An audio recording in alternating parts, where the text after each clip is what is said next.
The only journey that can never be taken is the one you never begin. Tony Robbins. We often fear that very first step far more than the long road ahead. We tell ourselves we're waiting for the perfect moment, but deep down, it's just a gentle shell covering our fear of failure, fear of judgment, and fear of change itself. Our mind is like a room with all the doors locked tight. Every dream is a door that has never been opened. The light of possibility always shines from the outside, yet we stand forever in the darkness, convincing ourselves we need more preparation, more certainty, less risk. And then, in the very moment we choose not to step forward, we quietly turn every possibility into impossibility. There is no journey that fails more tragically than the one that was never started. It leaves no trace, no lesson, no memory, only a vague emptiness filled with the quiet regret of what ifs. Beginning is not an act of perfection, but an act of courage. We accept uncertainty as an inevitable part of existence. And paradoxically, it is only when we dare to walk through that fog that we gradually find clarity. The journey does not naturally become easy, but it becomes meaningful because every step is a declaration. We choose to live, to experience, rather than stand still in the quiet safety of our comfort zone.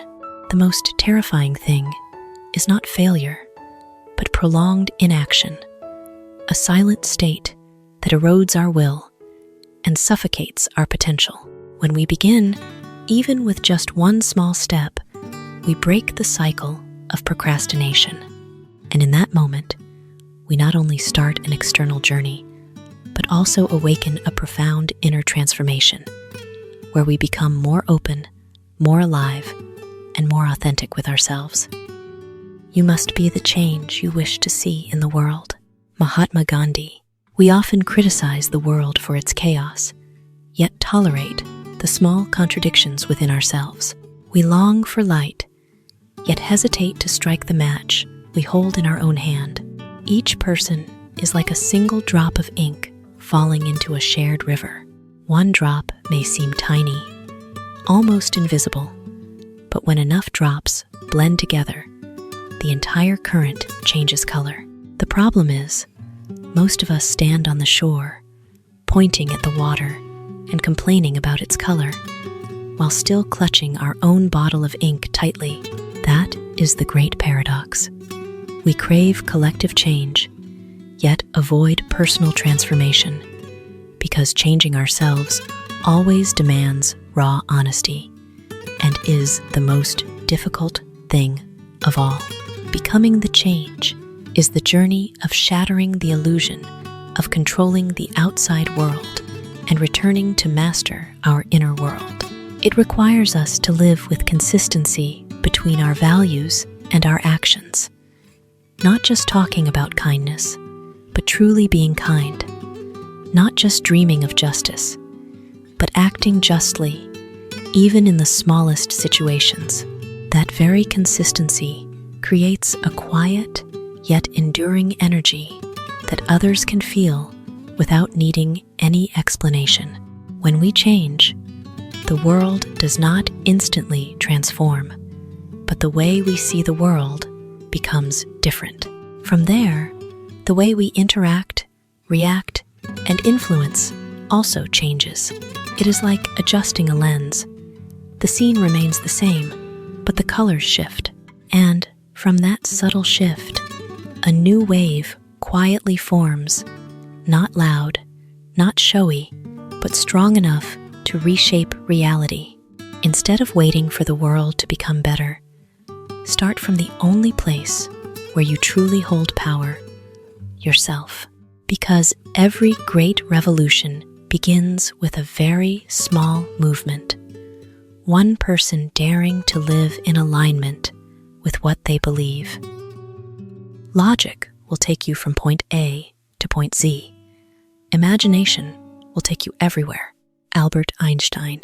In the human mind, two parallel streams always flow. One is logic, straight, clear, with a beginning and an end. The other is imagination, vast and boundless, without borders or maps. Logic is like a paved road, safe, controlled, taking us step by step toward the destination. But that very certainty can sometimes become an invisible cage, trapping us within what is already known and proven. Imagination, on the other hand, is the door that opens to lands that have never been named. It does not ask, is it possible? But rather, what if it were possible? It is where crazy ideas are born, where things once considered absurd gradually become reality. Imagination is the power of creative rebellion, helping humanity not only adapt to the world, but also recreate it. Logic is the compass. Imagination is the wings. The compass keeps us from getting lost, but only the wings allow us to fly across oceans where no paths have ever existed. If we have only logic, we become skilled managers of the present. But when logic and imagination walk hand in hand, we become architects of the future. Many people unconsciously lose their imagination as they grow up. They learn how to be realistic, but forget how to dream.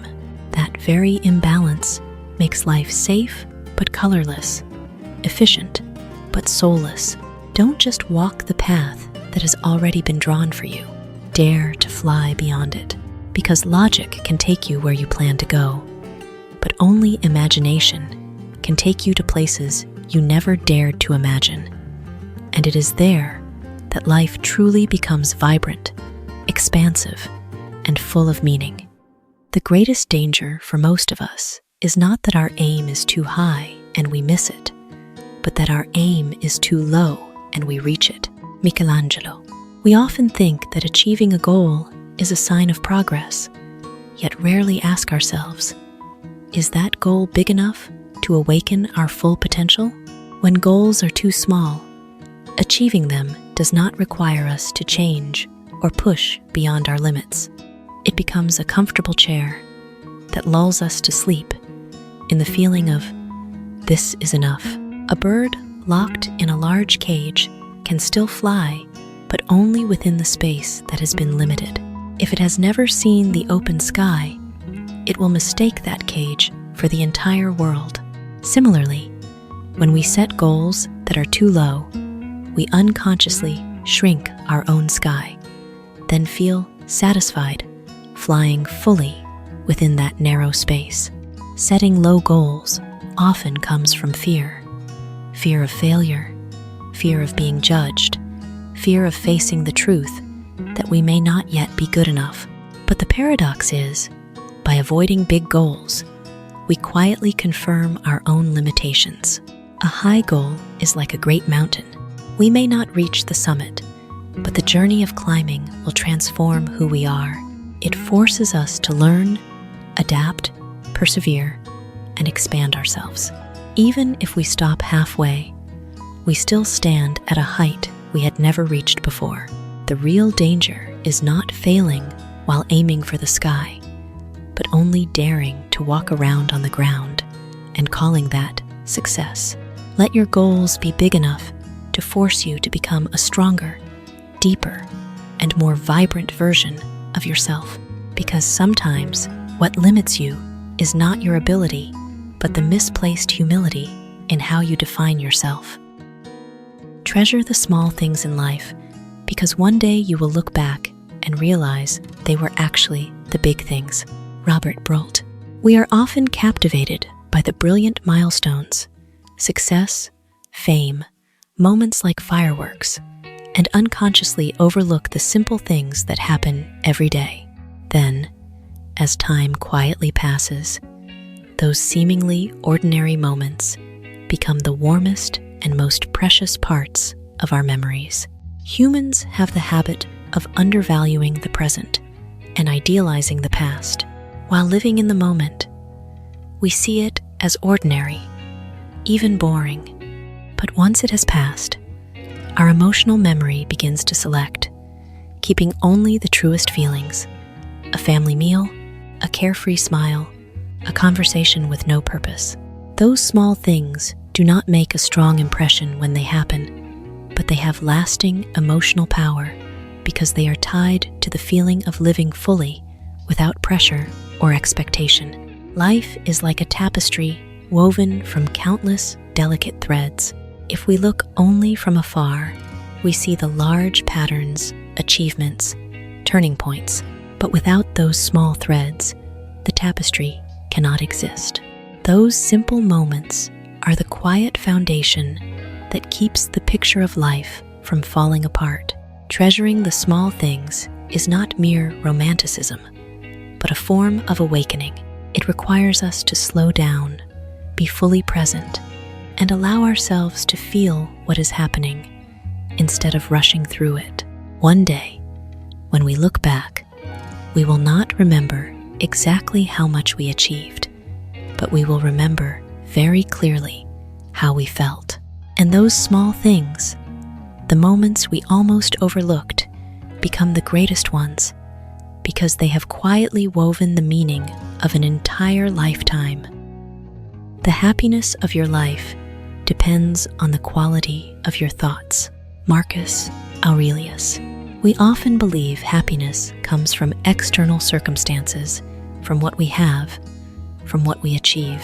But in truth, it is not the world that determines our emotions, but the way we interpret the world that is the true source of our life experience.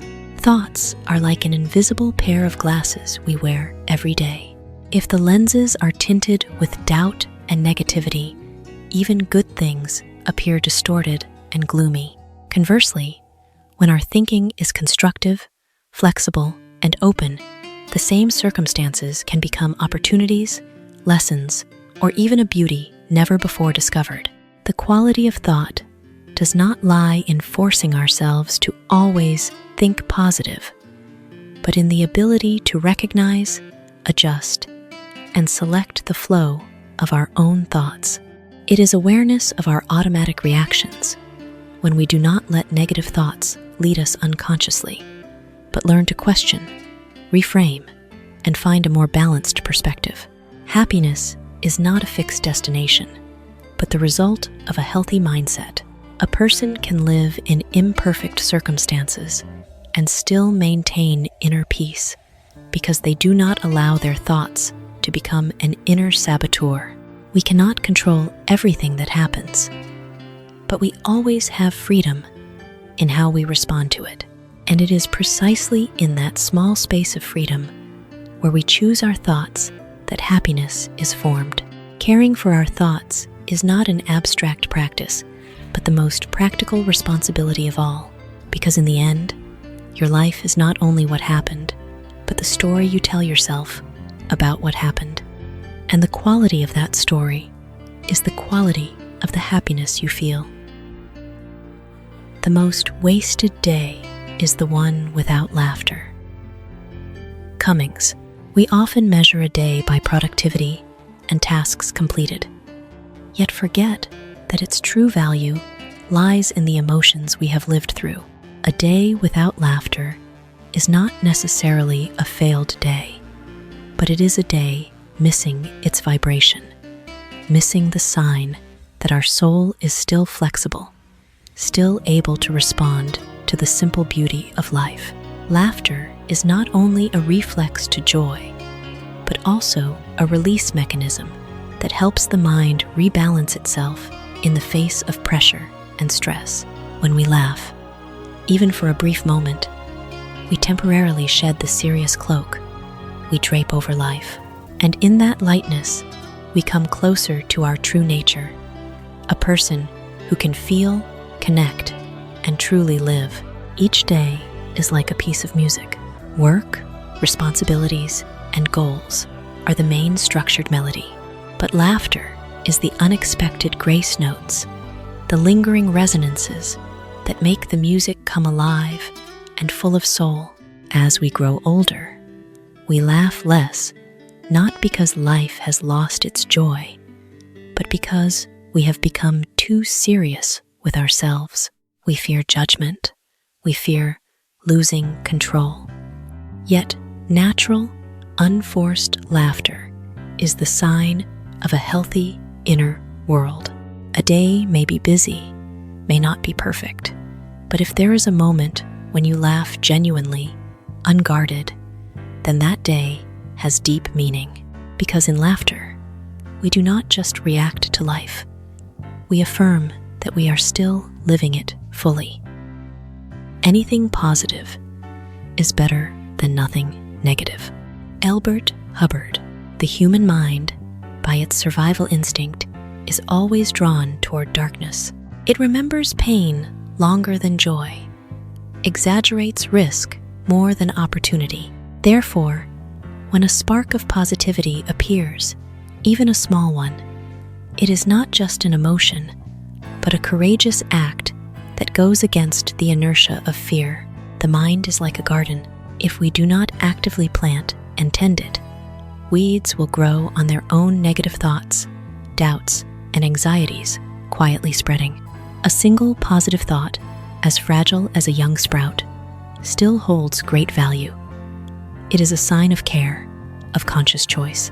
Positivity is not denying reality or forcing cheerfulness.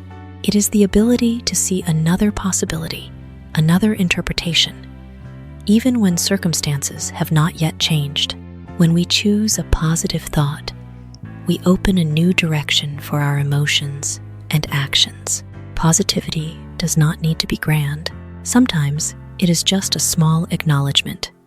Today, I tried my best. Things are not okay yet, but this is not the end. Those small points of light, when accumulated, gradually change the structure of our thinking, just like light quietly filling a dark room as we open more windows. In a world where negativity easily multiplies itself, nurturing any positive thing, no matter how small, is already a powerful act. It not only helps us feel better, but also keeps the mind from being swallowed by darkness. Not every day is good, but every day has something good in it. Morse Earle. People often judge an entire day as a whole. If one thing goes wrong, we easily label the whole day as terrible. But if we use the sharp blade of awareness to separate our experiences, we will see that even in the darkest day, there are still quiet points of light.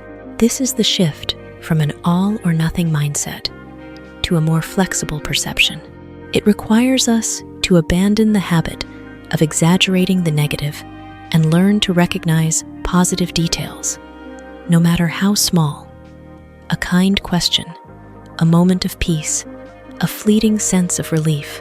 A day is like a painting with many layers. The sky may be covered with gray clouds of stressful work and things that didn't go as planned. But if we look closely, there are still rays of light filtering through, warm colors hiding in small corners. Recognizing something good is not self-deception, but an act of balancing perception.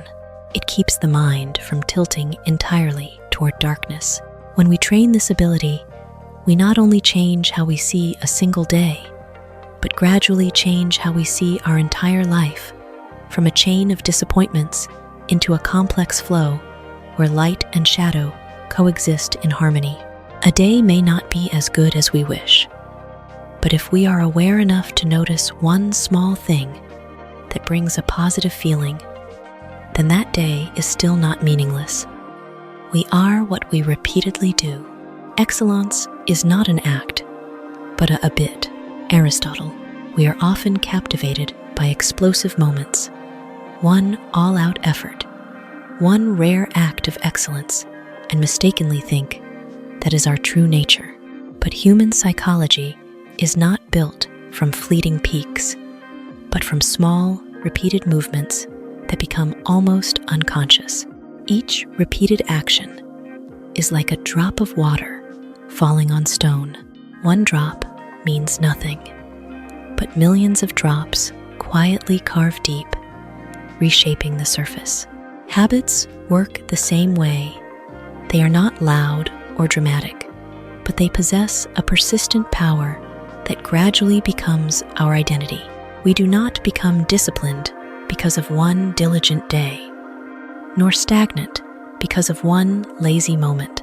We become what we repeat, day after day, in the moments no one notices. Habits are the brain's energy-saving mechanism, turning repeated behavior into automatic. But that very automatic nature is a double-edged sword. If we do not consciously choose, we will be swept along by old inertia. Excellence is not a dazzling performance under the spotlight, but a quiet process in the shadows where there is no audience, no praise, only persistent repetition. Every day, we are training to become some version of ourselves. Every small choice, reading or scrolling, persevering or procrastinating, focusing or getting distracted, is a vote for the person we are becoming. If you want to change your life, do not just look for grand actions. Look at what you repeatedly do when no one is watching, because it is there, in those seemingly ordinary habits, that excellence is being built little by little until it is no longer something you do, but who you have become.